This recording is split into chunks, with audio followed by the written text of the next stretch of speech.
Les négociateurs manquent de temps pour relever le plafond de la dette et éviter un défaut de paiement du gouvernement américain. Le président Joe Biden est au Japon pour la réunion du G7. Il a écourté son voyage, annulant ses escales en Australie et en Papouasie-Nouvelle-Guinée. La Maison-Blanche a publié sur Twitter une photo de M. Biden au Japon en train de consulter son équipe de négociateurs par liaison vidéo. En début de semaine, il avait accueilli les chefs de file du Congrès à la Maison-Blanche pour discuter du plafond de la dette. Avant son départ pour l'Asie, M. Biden s'est montré quelque peu optimiste.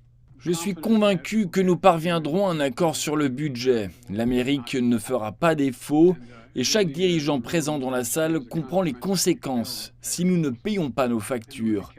Et ce serait catastrophique pour l'économie américaine et le peuple américain si nous ne payons pas nos factures.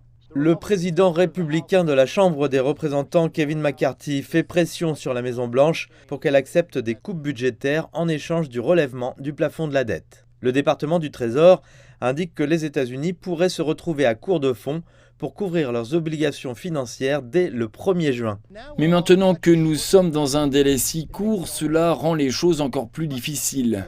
Mais s'il y a une chose que vous savez de moi, c'est que je n'abandonne jamais. J'ai du cran, de la persévérance, et nous allons y arriver. Messieurs Biden et McCarthy sont tous deux soumis à des pressions de la part de leur propre parti pour qu'ils restent sur leur position et fassent le moins de concessions possible pour obtenir un accord.